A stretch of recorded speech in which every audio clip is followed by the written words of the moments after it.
Excellence Sogoyou Kegwe, le sommet de Niamey a été annoncé seulement 48 heures avant. Mais pourquoi avoir choisi cette date, sachant que la CEDEAO avait rendez-vous ce dimanche pour un sommet ordinaire? Moi, je crois qu'il faut déconnecter ce que l'AES fait de la CEDEAO. La CEDEAO, c'est un foutoir. Comment tu veux que des gens intelligents comme les dirigeants de l'AES travaillent par rapport à ce que la CEDEAO veut faire? La CEDEAO, bon, elle est rassemblée aujourd'hui. Leur petit, excusez-moi le terme, leur petit commissionnaire chargé soi-disant d'aller ramener l'AES dans la CEDEAO. Toi, tu viens d'arriver, tu ne connais même pas encore la définition ni de la CEDEAO ni de l'AES. Parce que si tu connaissais la définition de la CEDEAO, tu aurais dit à tes pères là, mais vu que ce que la CEDEAO demande, vous ne le faites pas, mais je ne sais pas pourquoi vous voulez me mettre dans ce chaudron. Bref. Luc l'a dit, donc, il faut déconnecter ça. Ils se sont réunis compte tenu des besoins de leur association. Mais cela n'empêche que ce soit aussi indirectement un message à la CEDEAO. Ce n'est pas la peine d'aller baver sur nous à Abuja. On vous confirme qu'on n'est plus dans votre bordel. C'est tout.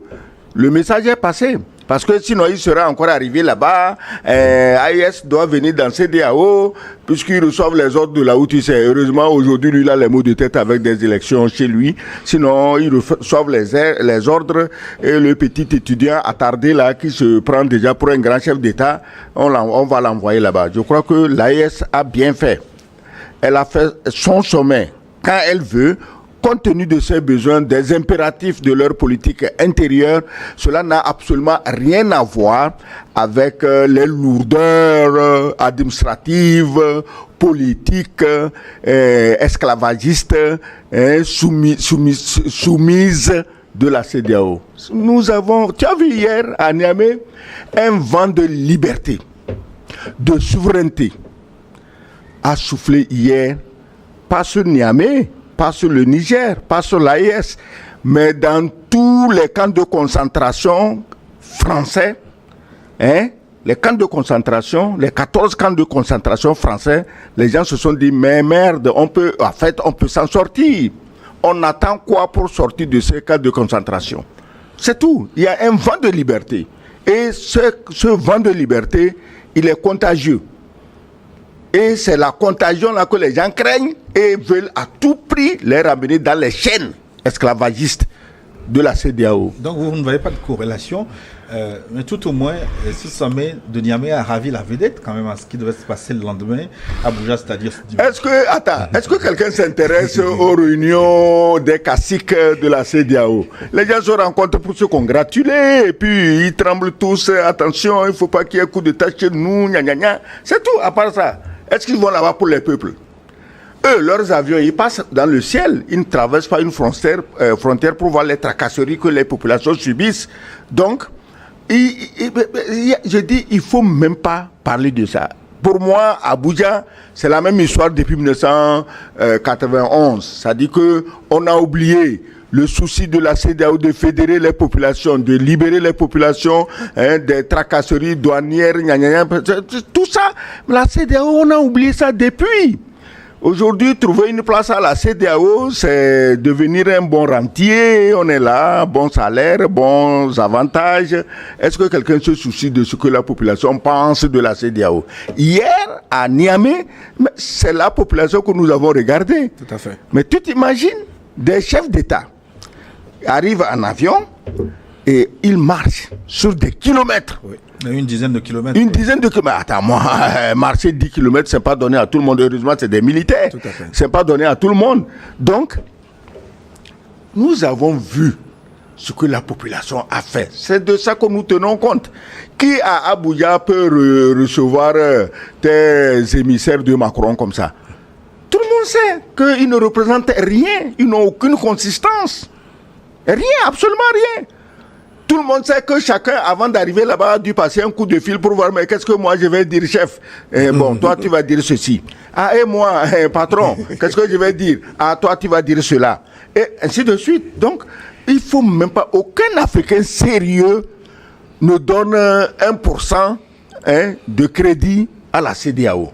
Donc, nous sommes dans une ère nouvelle. Nous sommes entrés dans une ère nouvelle avec l'AES et nous sommes tous dans l'AES. Parce que je ne comprends pas que, vu l'esclavage que nous avons subi et subissons, que des gens qui veulent la liberté, la souveraineté de l'Afrique, qu'on dise qu'il y a d'autres Africains qui sont contre eux. Est-ce que toi tu comprends?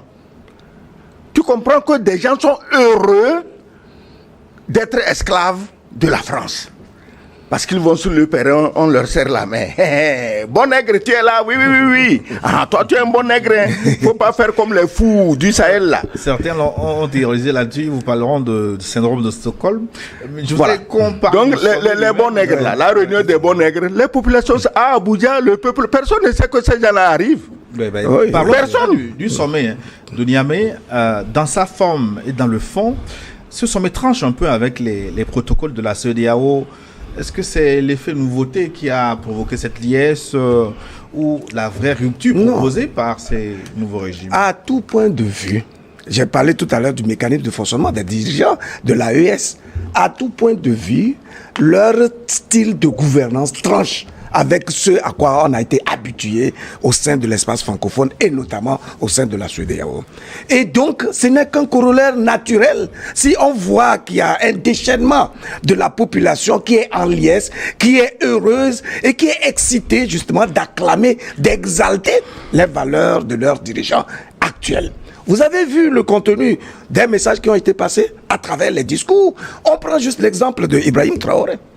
Voilà un jeune qui est donc venu au pouvoir, moins de 40 ans, mais qui montre clairement qu'en fait, qu'il a de la vision, qu'il a du contenu, qu'il est structuré et qu'il est capable de tenir un discours pour pendant plus de 10 minutes de façon cohérente et structurée, sans papier justement. Et puis donc, à travers son message, vous allez percevoir à la fois sa dimension d'humilité et sa dimension spirituelle, et donc le fait qu'il soit même conscient qu'il est revêtu de ces pouvoirs-là grâce à un peuple. Parce que dans un premier temps, il a d'abord rendu grâce à Dieu et il a loué le fait que Dieu a permis que ces genres de situations, enfin, cette opportunité leur soit donnée.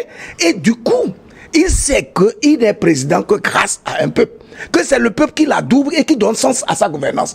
Alors il salue le peuple nigérien, le peuple de l'AES, il salue tout cela. Et ensuite, il enchaîne par quoi? En revenant sur ce qui fait la fierté de l'Afrique.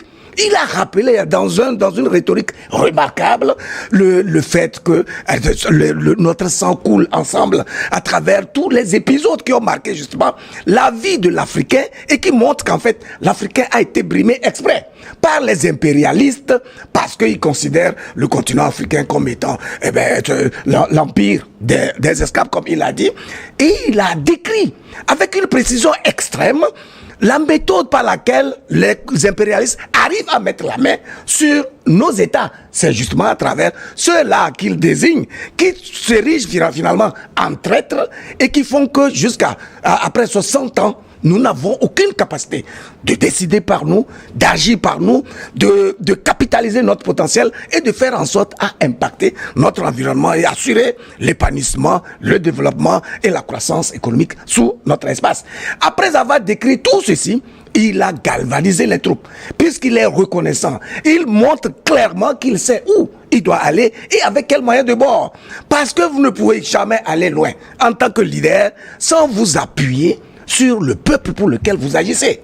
Et donc son message a été vraiment un message assez déterminant, et il a été complété par celui d'Assimi Goïta qui a rappelé, si vous voulez, tous les pas déjà franchis par l'AES et toutes les initiatives qui sont en train d'être prises pour consolider précisément cette initiative-là, parce qu'en fait la CEDEAO, l'AES a été né dans un contexte de brûlure politique où les États membres de la CEDEAO ont fait preuve d'un gangstérisme, j'allais dire d'une délinquance politique à travers des sanctions qui n'ont rien à voir avec la mission et la vocation d'un dirigeant. Et donc, ça veut dire qu'il y avait un besoin de se mettre ensemble pour contrer tout ce rouleau compresseur international avec des complicités autour de tous ces États-là.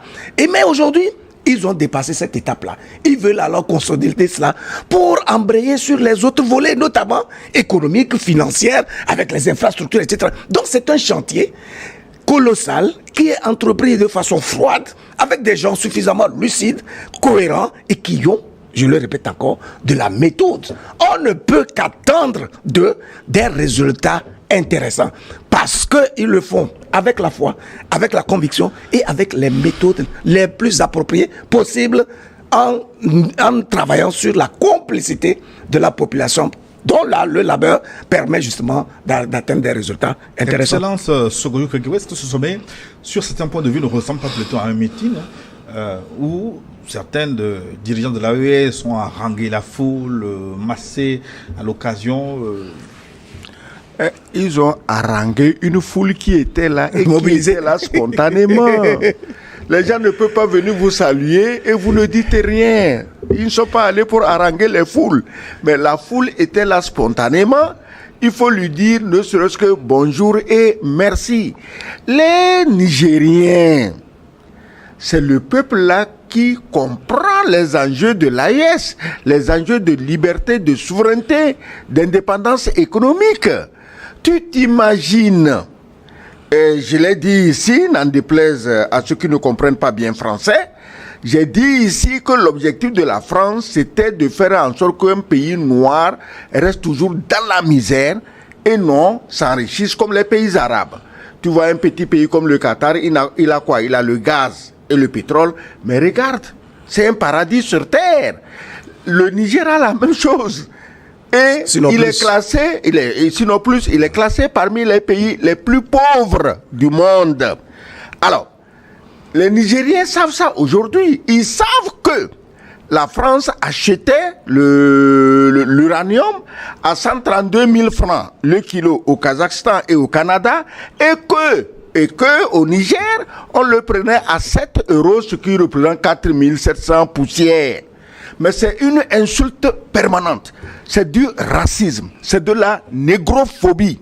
Oui, mais si la France achète, c'est parce que le Niger vend. Mais le Niger vend parce que tout chef d'État nigérien qui a voulu renégocier les prix a été assassiné. L'uranium nigérien en France est un uranium du sang. Quand on refuse les diamants de sang, les diamants de guerre, l'uranium au Niger est un uranium en France. L'uranium nigérien en France est un uranium de sang. Les chefs d'État qui ont voulu renégocier le prix ont été assassinés ou destitués. Issoufou a voulu négocier, en tout cas. Et il a obtenu quoi? Il n'a pas été tué. Et Tandja, c'est Tandja qui a commencé, on l'a renversé. Quand on te tue pas, on te renverse. C'est ça la politique. L'uranium du sang, l'uranium de la violence extrême. C'est comme ça. Donc, voilà, les Nigériens ont compris ça à propos de leur uranium. Ils ont compris encore mieux à côté de leur pétrole, où un commis français dans un comptoir négrier les empêche de vendre leur pétrole.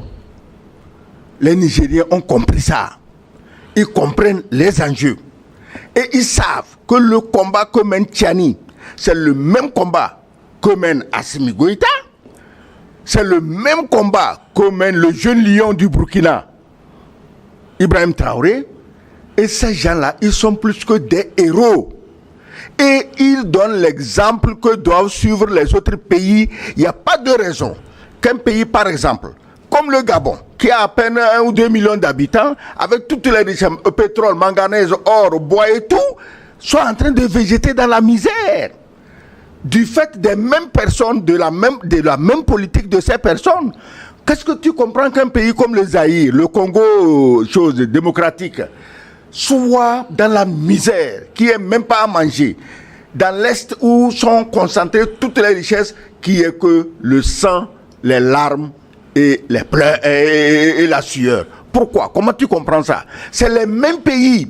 Et quand ils ont fini de s'empiffrer avec nos richesses, nous laissant dans la misère, ils se promènent pour se gargariser sur les droits de l'homme, la démocratie, et les élections démocratiques, machin. Mais ces injures-là, c'est parce que les peuples du Sahel ont compris ça. L'accueil qu'ils ont réservé hier à Traoré, c'est pas pour la figure de Traoré. C'est vrai, c'est un beau gosse, mais les beaux gosses, il y en a partout. Il y en a plein au Niger, au Burkina, mais il y en a même plein au Togo. Mais Vous n'êtes pas moins beau. Moi, je suis vieux. Un vieux papy, ça ne sert à rien. Oublie ça. Donc, les Nigériens se sont mobilisés comme se seraient mobilisés et les Burkinabés et les Maliens si le sommet avait eu lieu sur le territoire. Donc, cette lutte féroce pour l'indépendance de nos pays doit être soutenue. Le peuple nigérien a montré qu'il soutient la lutte là, vaille que vaille. Les menaces, les petits militaires sans carrière, sans envergure, comme les Lecointre, qui sont là à baver. Moi, j'ai déjà dit ça ici. Dans 10 ans, l'Afrique aura fini de conquérir la France. Les gens là, ils n'ont pas d'avenir. Luc Kabaki, j'ai été sensible tantôt à votre commentaire composé du discours d'Ibrahim Traoré. C'est quand même un discours qui a donné la chair du poule, convaincant, il faut le dire. Mais comment se fait-il que les intellectuels africains ne tiennent pas souvent ce genre de discours? N'ont-ils pas compris les enjeux? Qu'est-ce qui se passe? C'est quoi le problème? Non, écoutez, vous savez, l'inspiration ne vient qu'à des esprits qui sont en harmonie avec eux-mêmes. C'est-à-dire que si vous n'êtes pas porteur d'une vision, si vous n'êtes pas engagé pour une cause noble, qui concerne le meilleur devenir de l'ensemble de la population pour laquelle vous agissez, vous avez très peu d'inspiration. Et du coup, votre discours sera rempli de péroraisons, d'affirmations gratuites, de périphrases, de circonlocutions. Vous faites tous les efforts possibles pour afficher un talent oratoire, mais qui en réalité n'est pas soutenu par une substance nutritive et intellectuelle consistante. Vous avez vu le naturel avec lequel Ibrahim Traoré parlait. C'est parce qu'il est porteur, en fait, d'une vision et en même temps, tout ce qu'il est en train de dire, c'est une transmission de son être profond. Vous voyez? Donc, les intellectuels ne portent pas de vision, mais c'est à eux qu'on enseigne l'engagement depuis la classe seconde terminale. Écoutez, je parle des convictions.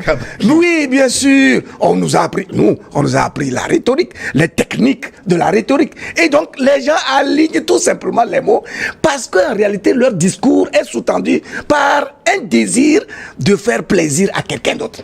Je l'ai dit au départ, lorsque vous êtes en train de parler, vous êtes dans la vérité, dans la sincérité, dans la franchise, les mots viennent d'eux-mêmes. La dernière fois, j'avais pris l'exemple sur le message passé par Abdoulaye Diop à Bruxelles, et j'ai rappelé que oui, Boileau nous a dit que tout ce qui se conçoit bien s'énonce clairement et les mots pour le dire arrivent aisément. Mais mieux encore, lorsque vous avez un vécu, et vous êtes en train d'exprimer un vécu, des épisodes que vous avez portés et où des émotions ont été ressenties, vous développez une certaine forme d'émotion, vous émerveillez parce que tous ceux à qui vous vous adressez se retrouvent justement dans la pertinence de ce que vous êtes en train de dire. Vous voyez? Donc, Ibrahim Traoré, en rappelant avec munitie et de façon chirurgicale les méthodes funestes et pernicieuses par lesquelles les puissances impérialistes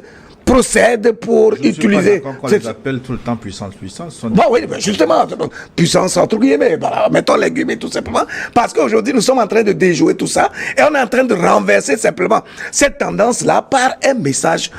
On sait pourquoi les pays de l'AES ont réussi l'assentiment de la population, alors qu'ils n'ont pas été élus. C'est précisément parce que non seulement ils sont porteurs de vision, mais ils savent porter le message qu'il faut. C'est-à-dire qu'ils partagent, ils mettent le peuple au même niveau d'information. Et ils décrivent avec précision les pas qu'ils veulent franchir et où ils veulent mener ce peuple-là. Parce que, vous voyez la navigation à vue qu'on a au sein de la CEDEAO, c'est la preuve qu'en fait, ces gens, étant inféodés, étant entendu qu'il y a un caractère catalytique ou quelqu'un qui joue un rôle catalytique, les dirigeants n'agissent plus par conviction, ils agissent par nécessité, parce qu'ils sont redevables, non pas vis-à-vis de leur population, mais vis-à-vis de ceux-là qui téléguident et qui ont opéré pour leur choix, entre guillemets, démocratique, mais dont ils attendent véritablement des résultats pour bonifier tous les intérêts qu'ils attendent, en tout cas les ressources qu'ils veulent dans nos pays-là. Donc c'est pour dire qu'on ne peut pas être convaincant, persuasif, si on n'est pas porteur de tous les mots qui sortent là, et si on ne les comprend pas avec toute la vibration nécessaire. je veux dire, Ibrahim Traoré nous en a donné la preuve, tout comme Assimi Goïta et le général Tiani. Les éléments qui sont évoqués, les points qui sont portés là, montrent clairement que les messieurs savent où ils veulent aller et ils ont une adhésion naturelle. Parce que tous les réseaux sociaux se sont mobilisés de façon spontanée. Et tous les médias se sont mobilisés parce qu'ils se retrouvent véritablement dans tout ce qui se passe. C'est un appétit vorace que les populations africaines développent aujourd'hui parce que la question de la liberté, la question de la souveraineté, la question de la sécurité et de l'épanouissement sont des questions inhérentes à la nature humaine. Et on ne peut pas empêcher un peuple d'en jouir, justement. Maintenant, c'est à vous. Réagissez en commentaire, partagez vos réflexions et vos idées. Si cette vidéo vous a éclairé, n'hésitez pas à l'aimer et à la partager avec vos amis. Ensemble, nous construisons l'Afrique de demain. Restez connectés sur Afrique Diverse TV pour encore plus d'informations et de débats passionnants. À très bientôt.